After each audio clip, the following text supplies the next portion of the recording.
Hey guys, so with patch 2.1, one weapon in particular that I've wanted to be good for a while now, super good advice, got a pretty significant buff.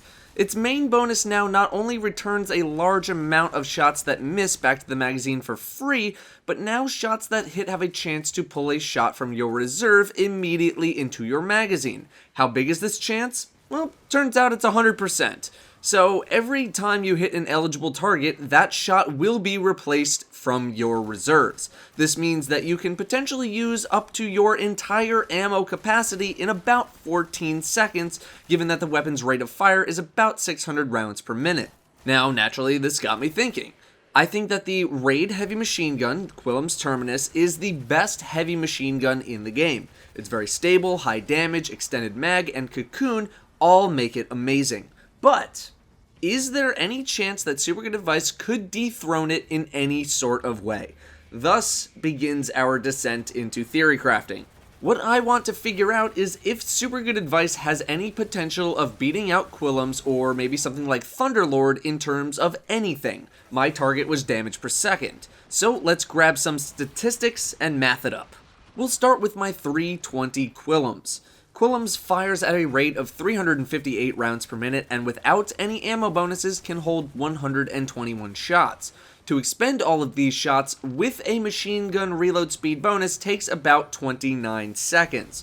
Our damage sample comes from a 300 light version of Qullim, of which we deal 1026 damage body shots and 1283 damage headshots. So some quick math gives us a potential of 124 to 155,000 damage based on headshots and body shots in about 29 seconds. Our highest theoretical DPS over the course of the entire ammo capacity is somewhere in between 4,291 and 5,366. This assumes that you do not stop shooting for anything other than reloading. Next, we'll move to my 310 Thunderlord. Now, obviously, a flaw in this test is that all of my weapons are not the same light level, but as we'll see, it doesn't affect the outcome of the results too much. With Thunderlord, I'm using Field Scout as it provides over one full magazine's worth of bullets, getting us to 156 shots. However, it's not worth reloading for the final 9 shots that you'll have left over, so those shots are not included. 147 shots including reloads with a machine gun reload speed bonus takes about 27.4 seconds to fire. That results in approximately 141 to 176,000 damage depending on where you hit. Do some division and we end up with a theoretical DPS value of 5145 to 6432, assuming you are firing as much as possible and never miss any shots. This is why it's theoretical. Finally, we get to my 315 super good advice firing at a rate of 600 RPM. We have 140 shots available with no ammo bonuses. It takes about 14 seconds to fire all of these shots, assuming you don't reload your weapon. It is totally possible to use up all of your ammo without reloading. So, 140 shots takes 14 seconds to fire, with headshots doing 726 damage and body shots doing 581 damage. This results in about 81 to 101,000 damage depending on shot placement, which sounds awful compared to the previous two. However, we're doing that damage in half the time, resulting in a theoretical DPS of 5810 to 7260, which is definitely higher than the other two, and my super good advice is only 315. So, super good advice, best machine gun? Not exactly. How about the break-even points for the other weapons? Well, to hit 81 to 101,000 damage with Qullim's, you'd need about 79 to 80 shots fired, which is basically 2 magazines. That takes about 18.5 seconds to do, which is still slower than super good advice.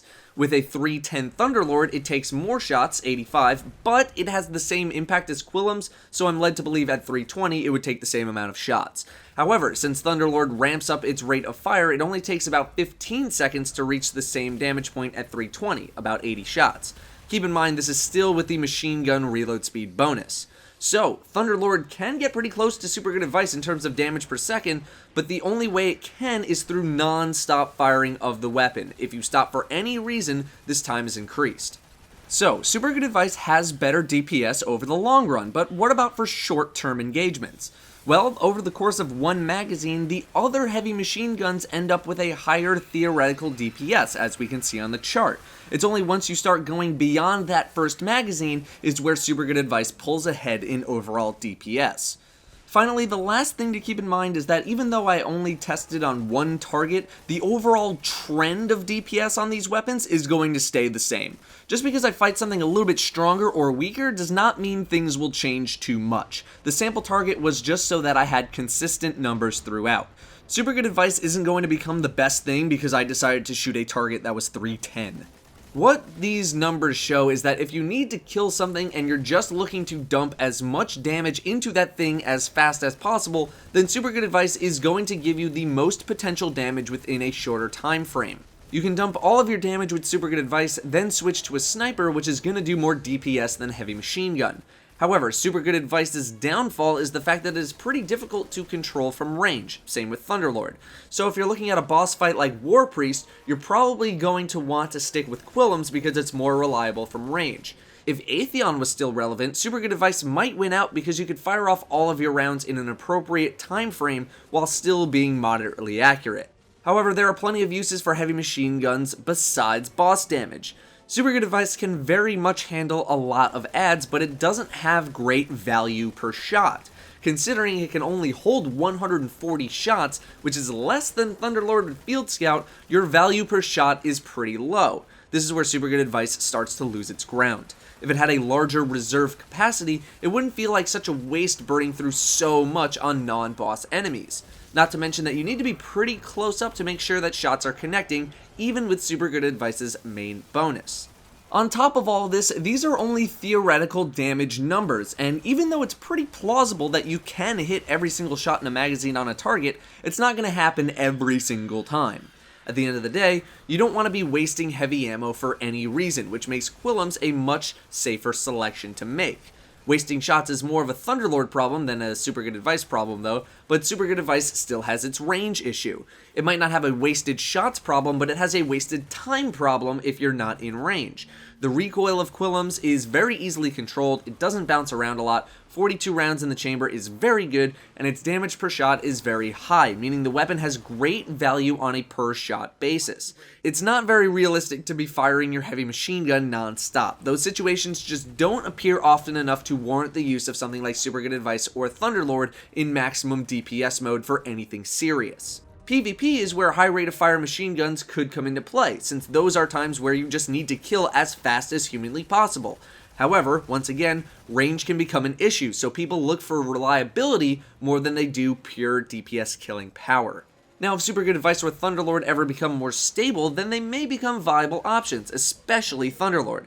But for now, Super Good Advice, while it has the potential to be the best option for certain situations, the times where it is the best option are not all the time.